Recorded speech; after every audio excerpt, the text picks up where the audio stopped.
Olá, colegas alimentaristas. Estamos aqui novamente para continuar nosso papo. E eu vou continuar falando sobre agricultura urbana. É um tema que agora tem me atraído muita atenção. Depois dessa história da COP30, né, eu fui vendo o seguinte. Então, eu vou explicar o porquê também. Eu estou voltado a esse tema. O que eu vi na COP30 trouxe uma visão diferente para mim sobre a questão da sustentabilidade. Os países que mais produziram gases de efeito estufa e causaram, que têm causado os efeitos principais que nós estamos sentindo das mudanças climáticas, eles não compareceram à COP30. Não houve assinatura por parte dos países poluidores, que vêm poluindo desde a Revolução Industrial até recentemente, continuam poluindo, o compromisso de reduzir a queima de combustíveis fósseis. Então, chegou o momento agora da realidade. Nós não vamos mudar esse aquecimento global, essas mudanças climáticas, não vamos combater, por quê? Principalmente porque a questão relacionada à produção de combustíveis fósseis não vai ser cessada. Tá? Então, vamos continuar extraindo, né? Como o presidente Trump falou, vamos retirar o máximo de petróleo possível, utilizar a maior fonte, o máximo possível as fontes de combustíveis fósseis, e que isso era uma grande baboseira, né, essa história de mudanças climáticas, e que não tinha relação nenhuma. Então, Estados Unidos não veio, China não veio, Rússia não veio, é, Índia não veio. Então, o que o Brasil pode fazer para poder reduzir essa mudança climática representa menos de 0,75% do que já foi produzido total aí de combustíveis fósseis, tá? Então, nós não temos como mudar isso, então temos que nos adaptar. Então agora eu estou caminhando já para um outro sentido, que é o sentido de justiça climática, de adaptação para essa nova realidade. E no caso da gente, que trabalha com o assunto, a segurança alimentar dentro desse clima que está instável, como é que a gente pode buscar a maior resiliência do sistema alimentar. E aí eu venho falando sobre agricultura urbana, que é uma coisa que tem me atraído, porque quase 87% da população brasileira está em área urbana ou periurbana. Então, se nós conseguimos produzir pelo menos alguns alimentos dentro dessas áreas, e que dá para produzir bastante até, você já vai ter uma variação, uma variabilidade, uma melhoria na qualidade da alimentação do brasileiro, né? Porque muitas vezes a gente tem o que a gente chama de pântanos ou desertos alimentares. Pântanos é que você só tem comida ruim, só tem trash, né? Fast food, ultraprocessados, né? Tem a comida, mas é péssima qualidade. E tem os desertos, que nem a comida direito chega, né? Só alimentos realmente ultraprocessados têm longa vida, que não são nem alimentos, são produtos alimentícios, não dá nem para chamar de alimentos, tá? Então, a agricultura comunitária, ela vem para poder ajudar a essa resolução de problema, tá? Por isso que eu estou trazendo esse assunto agora. E eu estava falando sobre, num capítulo anterior, eu falei sobre a questão do sistema, né, que foi criado, federal, que trata dessa questão da agricultura urbana, e estou falando aqui de Brasília, do Distrito Federal, né? O que está acontecendo no Distrito Federal? Então, alô, alô, vocês que são do Distrito Federal e querem saber sobre agricultura urbana e periurbana, vamos falar sobre o assunto aqui. Tá? E aí eu vou compartilhar com vocês é, o que a gente parou no último encontro, falando sobre a legislação, né, que trabalha sobre hortas urbanas e periurbanas do Distrito Federal. Aí depois vocês podem printar e buscar essa legislação para poder ler, tá? Para a gente não ficar muito extenso. Mas tem um outro assunto aqui que eu achei muito interessante para a gente poder abordar, que é a questão de um vídeo de hortas urbanas do Distrito Federal. Então, vou ver se eu consigo colocar esse vídeo para tocar aqui para vocês e vamos assistir um pedacinho desse vídeo. É, deixa eu só colocar de novo aqui para vocês. Ó. Esse é o canal do YouTube, tá? Vocês depois veem esse canalzinho aí, esse link, para poder ir lá e verificar essa, essa matéria que fala sobre hortas urbanas. Achei um barato. Eu gostei demais. É muito bom você ver produzir. Eu já fiz muito isso, já fizemos muito isso. Hoje eu resido em apartamento, né? Mas retornando, eu estou buscando aqui, né, na minha região, onde tem essas hortas para poder plantar, tirar um pezinho de alface na hora, uma cenourinha na hora, você tira, corta, chega, sai leitoso, né, do caule, aí você lava aquilo, prepara uma salada, olha, ó, uma delícia, tá? Então vamos ver se eu consigo transmitir esse vídeo sobre hortas urbanas aqui, certo? Então vamos lá, direto da horta. Para aquelas famílias que já estão aí mais na área periurbana, né, sim, a gente Olha que pode bonito também, essa mas horta. aí essa família precisa comprovar que tem acesso à terra, ao local onde vai ser produzido. Então a gente tem trabalhado muito com assentamentos de reforma agrária, esse tipo de ambiente na periferia da cidade. Então, nós atendemos este ano a cerca de 580 famílias em 2024, 580 famílias nesse ambiente periurbano, né? Com insumos novamente, né? Rogério, quando a gente pensa, né, em implantar uma horta urbana, quando a gente pensa, por exemplo, eu estou na minha comunidade, eu tenho uma praça que está abandonada, tem um canteiro lá abandonado, nesses espaços é possível a gente criar essa horta urbana? Sem dúvida. O primeiro caso de sucesso de horta urbana aqui no DF aconteceu em São Sebastião, hoje se chama lá Horta Girassol, foi durante a epidemia de antavirose que teve aqui no DF, e o local era ocupado por um lixão. Teve um caso de morte na comunidade e viram a necessidade de retirar o lixão. Para não ficar o ambiente ocioso e voltar à ocupação de lixão, então Olha só, vou fazer um detalhe. Então, para esclarecer quem não é daqui de Brasília, a antavirose é um tipo de virose normalmente transmitida por ratos silvestres. Na época da seca dá mais, né? E é uma dessas arboviroses, né? As viroses que são transmitidas em contato com animais silvestres. E essa área de São Sebastião, que é uma região administrativa aqui do Distrito Federal, ela era ocupada por lixão e que havia essa zona de transição, né? Área de cerrado, e aí começou a dar esse caso. E aí essa horta Girassol virou o Instituto Girassol. E já tem já alguns anos, já quase 20 anos, salvo engano, que é uma referência, inclusive, nesse tipo de plantio. E aí, fazer a ressalva aí do nome do engenheiro agrônomo que é da Emater, senhor Rogério Viana, eles que está iniciaram esclarecendo. a iniciativa da população, uma horta comunitária. Olha que bonito, olha, cebolinha, cheiro verde, alface, coentro, acelga. Lá, que funciona até hoje, aí deve estar com seus quase 20 anos. Como é que funciona a gestão dessas hortas comunitárias? Olha, nós, enquanto Emater, não participamos da gestão.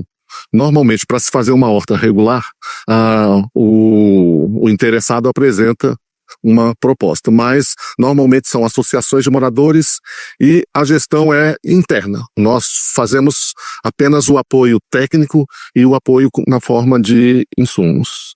E a partir daí aí é um ponto importante que eu queria destacar com você, que é a questão que as hortas comunitárias elas também promovem, né? Eles podem promover uma educação ambiental, a reciclagem de resíduos orgânicos, né? A conservação, né? E a utilização da captação de água de chuva para poder ser utilizada naquele espaço. Então, assim, não é só a produção do alimento que vai trazer para aquela comunidade, mas também para toda aquela comunidade, isso vai trazer uma educação ambiental. Eu acho que com isso daí a gente já consegue ter uma ideia, né, do que é o projeto da horta urbana. Além da questão da alimentação, da educação ambiental, da educação alimentar, do senso de comunidade, que tudo está relacionado com a Lei de Segurança Alimentar e Nutricional. Então, eu achei muito interessante compartilhar isso com vocês, para que a gente possa, a partir daí, desenvolver essa ideia e talvez nos conhecermos através desse canal aqui, nas regiões e formarmos essas hortas, essa grande comunidade de pessoas, né, que trabalham com alimentos, que tem essa visão ambiental também, para que a gente possa trocar informações e, inclusive, aumentar esse, esse, essa iniciativa, né, que já está hoje sendo capitaneada, acompanhada pela Emater, em cada administração aqui do Distrito Federal, tá certo? A administração regional. Tá? E aí eu vou voltar para a apresentação que a gente estava fazendo anteriormente, né, que é com relação às hortas urbanas no Distrito Federal, né? Então vamos colocar aqui a apresentação, tá? Então aqui é o que eu mostrei para vocês lá no YouTube, tá? Então a gente vai fazer um apanhado. O que eu venho mostrando para vocês é que tem um sistema federal que incentiva essa agricultura. Já temos leis distritais que possibilitam você colocar essa horta. Temos o apoio da Emater, orientação, assistência técnica. Está sendo desenvolvido, eu venho acompanhando isso junto com o CEA, num grupo executivo desse programa, política de apoio de hortas urbanas e periurbanas, né? É, essa ideia de fornecer insumos. O que são insumos? Você precisa de adubo, você precisa de algum determinado fertilizante, você precisa de algum equipamento que tem a disponibilidade lá na Emater, elas vão acompanhar junto com a assistência técnica. Vou orientar o que é melhor você plantar, qual tipo de alimento você pode colocar ali, qual a sazonalidade, porque tem época de chuva. Na época de chuva, quem planta sabe disso. Normalmente o cheiro verde ele sofre com muita chuva, né? Tem época de muita seca, Então, também determinadas plantas de muito calor, né, determinadas plantas precisam de uma área um pouco mais sombreada. Toda essa assistência técnica você vai obter, e à medida que for obtendo essa assistência e ganhando conhecimento, você vai desenvolvendo esse senso comunitário. Tem pessoas que têm uma habilidade, a gente chama, tinha um livro antigo chamado Menino do Dedo Verde, né? Que era um menino onde ele tocava, nascia coisas, né? Então tem pessoas que têm o dedo verde mesmo, elas plantam e realmente colhem uma quantidade muito boa. E é isso que eu quero estimular, né? A gente sair só do campo teórico, das leis, da legislação, aquela coisa muito árida, arregaçar as mangas e, né, ter a sua horta do lado. Eu vou mostrar para vocês, por exemplo, eu moro no local do lado tem uma mangueira, numa área aberta, e eu enchi um saco de manga hoje, né? Que caiu a quantidade grande. E aqui em Brasília a gente tem esse privilégio. Você anda nas áreas verdes, né? De algumas cidades, você vai ver abacate, você vai ver jaca, você vai ver manga, goiaba, você vai ver, eh, dependendo do caso, laranja, né? Então tem várias árvores frutíferas, né? Que dão frutos em épocas diferentes e que você pode ter acesso, porque está na área pública, né? Você pode entrar e comer. E eu acho que isso deveria ser também com relação aos vegetais, tá? Principalmente as questões relacionadas à horta. Então, como eu falei para vocês, no Distrito Federal já está consolidado. Eu trago uma outra questão. Por que é interessante também você começar isso? Porque tem um outro programa do governo federal que baseia-se já nessas hortas já instaladas para poder instalar um outro tipo de produção, um outro modelo de produção, que a gente chama de sisteminha, tá? É o sisteminha da Embrapa, tá? Esse sisteminha da Embrapa já tem um convênio agora, a gente teve notícia no Conselho de Segurança Alimentar, em que vai ser instalado um projeto. 15 entidades já foram selecionadas para participar desse projeto, que é o sisteminha da Embrapa. O que é o sisteminha da Embrapa? Sisteminha é um sistema onde você tem criação de peixe, você tem um galinheiro, você tem a produção de vegetais, de hortas, né, e cenoura, e horticultura. Você utiliza daquele resíduo da galinha, né, para fazer compostagem, e você também do resto de folhas, etc. E você também utiliza o minhocário, a formação de minhocas, que também podem servir de alimento para as galinhas, talvez até para os peixes, tá? A infraestrutura básica para a instalação do sisteminha é que seja zona urbana ou periurbana, então no mesmo local das hortas, por isso que eles estão privilegiando quem já tem hortas já instaladas, porque a pessoa também tem que ter uma constância. Lembrando que você vai ter produção animal, então você vai ter que alimentar todo dia os peixes, alimentar as galinhas todo dia, né? Aí você tem mais uma camada, que é o quê? A produção de ovos, proteína animal e a produção de peixes também. Você pode tirar até 3 safras de peixe, dependendo do clima, né? É tilápia, né, que é escolhida como peixe principal. E aí você tem algumas coisas que são necessárias. Eu venho acompanhando já, esse ano já fechou o projeto, vamos dizer assim, já ficou definido o número de pessoas, de participantes. Eles vão iniciar com 15 participantes, mas eu creio que isso vá sendo renovado ano a ano, né? E já tem um outro objetivo, que é o quê? Que as pessoas atinjam, depois do primeiro ano, uma independência financeira, que aquilo que elas produzam no início é dado insumo e tudo isso, mas depois, no segundo ano, elas já sejam autossuficientes e consigam vender o excedente, tá certo? Isso é muito legal, né? Porque passa a ter essa relação de produção, um olhar de aumentar a produtividade, de manter a técnica e desenvolver isso. E isso vai ao encontro daquela lei, que é a Lei 11.346, que eu sempre falo para vocês, cria o Sistema Nacional de Segurança Alimentar, que é do CISAM. Então, a segurança alimentar e nutricional consiste na realização do direito de todos ao acesso regular e permanente de alimentos de qualidade em quantidade suficiente, sem comprometer outras necessidades essenciais, tendo como base a prática como base práticas alimentares promotoras de saúde. E é interessante que nesse sisteminha, também nas hortas, o objetivo é que se produza tudo de forma orgânica, tá? Que você não utilize defensivos nem nada disso. E, ao mesmo tempo, respeitem a diversidade cultural, sejam ambiental, cultural, econômica e socialmente sustentáveis. Lembra que o rapaz falou ali, né, que cria essa relação de cuidar do meio ambiente. Então, são áreas que estavam antes ociosas, e tem muitas áreas dessas assim, e que você pode transformar numa área de produção de alimentos, né? E aí, dependendo de como tiver, de onde você estiver localizado, você pode utilizar até a captação de água de algum tipo de córrego, rio, com autorização da DASA, né, aqui em Brasília, ou outorga, ou abrir um poço para poder obter água para essa criação. Então, existem várias alternativas. Aí a cabeça vai começando a girar sobre uma série de possibilidades, né? E aí, outras coisas que o sisteminha propõe, da Embrapa, e aí eu saí da hortas urbanas, que é um modelo, tá, gente? Porque depois vai vir o sisteminha. Essa é uma evolução que pode acontecer. Ampliação das condições de acesso aos alimentos por meio da produção, em especial a agricultura tradicional e familiar, do processamento, da industrialização e de comercialização. Tem gente que vende aqui na feira, aqui onde eu estou, nessa região, eles trazem tilápias vivas dentro de um tanque com água e você compra na hora ela viva, ele só abate e dá para você. Tá? Ou se for o caso, ele limpa ali na hora e dá a tilápia fresquinha, certo? Recém-depescada. E isso é um exemplo que você pode fazer, é lógico, sempre com uma orientação, assistência técnica de uma matéria, o veterinário que trabalha com essa área de proteína animal, tanto do galinheiro, verificar a defesa, a defesa animal, né, da região, porque você não pode criar, às vezes pode ter uma doença naquele galinheiro e transmitir para outras granjas industriais. Tudo isso são cuidados, mas aí vem aquela questão, a garantia da qualidade biológica lá, está também lá marcado no quarto, sanitária, nutricional e tecnológica dos alimentos, que aí você engloba essa tecnologia trazida da Embrapa, o pessoal da Emater, os técnicos com a comunidade. Promoção de saúde, nutrição, alimentação da população, produção de conhecimento, acesso à informação, tá?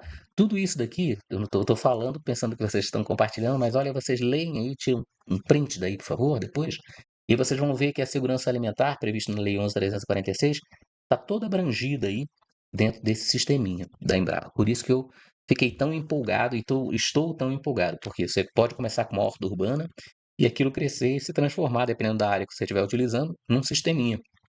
E aquilo dali vai começar a promover essa possibilidade de alimentos mais frescos.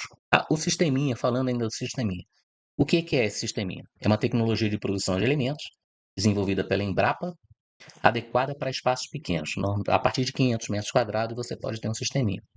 Sistema que integra a produção de peixes, ovos, hortaliças e compostagem. Então é interessante porque forma um sistema mesmo, né? A gente vê os sistemas alimentares e agora um sisteminha. Que é o que? Você vai ter proteína animal através do peixe, através dos ovos, né? Dependendo da galinha, né, da idade da galinha poedeira, depois você abate, animal pode ser consumido. A questão da produção de hortaliças e a compostagem, que são os dejetos que são formados pela galinha, a própria água do próprio tanque, ela é utilizada para irrigar, vai ter um conjunto de nutrientes ali emitidos pela ração, em decomposição do próprio peixe, do metabolismo, e é uma produção em pequena escala para segurança alimentar. Agora imagina milhares de sisteminhas, né? Cada um cuidando aí da sua região, com vários sisteminhas, né? E os principais objetivos é combater a fome, promover segurança alimentar e nutricional, promover acesso a alimentos saudáveis e diversificados, favorecer aproveitamento de espaços reduzidos e possibilitar geração de excedentes e renda complementar. Então, gente, eu vejo que a gente tem possibilidades múltiplas. Eu acho que esse é um exemplo daquilo que a gente pode trazer para perto, que a gente sempre fala sobre, né, no campo, a pessoa que planta, mas a gente pode estar vivenciando isso, estando próximo disso dentro das cidades, tá? Você tem hoje mecanismos de repasse, inclusive, de governo federal para isso, e incentivo, inclusive, no Distrito Federal da própria Emater, do próprio governo, através da SEAGRE, e também tem o próprio CONSEA, Conselho de Segurança Alimentar aqui do Distrito Federal, que você pode acompanhar. Se você tem dúvida, envia contato comigo. Se você mora em outro município, em outro estado, fala comigo aqui, entra nas lives, participa. Eu sempre chamo, olha, vai no meu Instagram, vai lá no LinkedIn, vai lá, vem aqui no meu YouTube para poder falar, para a gente poder ouvir e trocar informações com vocês, tá joia? E orientar vocês. Quais as vantagens e benefícios disso? Não tem custo de implantação para quem é o agricultor urbano, é um sistema limpo, seguro, de fácil manejo, tem a produção diversificada, aumenta a segurança alimentar e nutricional e pode comercializar o excedente. Então, a conclusão é que o sistema é uma solução simples, acessível e sustentável, que aproveita integralmente recursos e resíduos, pode ser implantado em pequenas áreas urbanas, contribui para a renda e bem-estar social e contribui para uma alimentação saudável. Tá? Então, eu creio que a gente está caminhando para isso, tá, gente? As questões da gente produzir agora, voltar de novo ao solo, voltar de novo a esse contato com animais, com alimentos mais frescos, ver como é o sistema de produção, né? Imagine escolas visitando esses locais, né? As crianças, né, tendo esse contato. É lógico, o ideal seria que pudesse ter contato com tudo, saber que leite não vem na caixinha, né? Saber, mas os ovos, por exemplo, ver no galinheiro, né, de onde vêm os ovos, já começa essa educação ambiental e alimentar, né, que começa desde a área lá dos insumos, né, da matéria da compostagem, do minhocário que vai ser utilizado na própria horta, até a parte de produção, até a parte de comercialização, né? Então a gente começa a abranger todo o sistema ao lado da gente, tá? Esse a gente tem que buscar, resgatar. tá? E se você gostou do conteúdo, curta, comente, compartilhe. Quando você curte, ele é repercutido para outras pessoas. Se você se inscrever também, participar conosco aqui também, você vai ter muitas notícias. E aí a gente tem também uma outra possibilidade, que você caminhe conosco, você faça parte da nossa comunidade. Seja um alimentarista, você vai me encontrar lá no Instagram, no meu LinkedIn, e você pode clicar aqui por um preço menor do que um cafezinho por dia aí. Você vai participar dessa comunidade, vai receber essas notícias em primeira mão, tá? Vai estar me acompanhando, eu vou te colocar num grupo de WhatsApp, vai poder fazer perguntas diretas para mim, vai ter acesso ao passo a passo de como você pode entrar no Conceia do teu município, como você pode participar dessas hortas comunitárias, como você pode aprender ou ensinar sobre os seus saberes de produção de alimentos. Tudo isso dentro da nossa comunidade, que é a comunidade alimentarista. Clica aí, vai um QR Code, vai para uma página onde você vai colocar seus dados lá para poder fazer o pagamento através de cartão, e ali, uma vez por mês, 9,90 só na sua conta vai ser debitado, tá? Eu espero que vocês estejam gostando desses assuntos, principalmente dessa questão da horta, da agricultura urbana, né? E retomamos o nosso território. Eu acho que quando você propicia isso, você retoma o território. Tem um colega do Rio de Janeiro que ele falou que tem essas iniciativas em lugares de baixa linhas de alta tensão, inclusive no vídeo que eu coloquei para vocês lá, para depois vocês assistam, tem um lugar onde tem uma rede de alta tensão é plantada embaixo. Só que lá no Rio de Janeiro eu não vi ele elencado como uma das cidades que faz parte desse programa Alimenta a Cidade. Espero que chegue ao Rio de Janeiro também. E se você gostou, é de Brasília, quer assistir mais esse conteúdo, quer conversar comigo diretamente, entre em contato. A gente vai bater um grande papo. Vai ser um prazer lhe conhecer. Tá? Envie minhas saudações alimentaristas a todos e um forte abraço.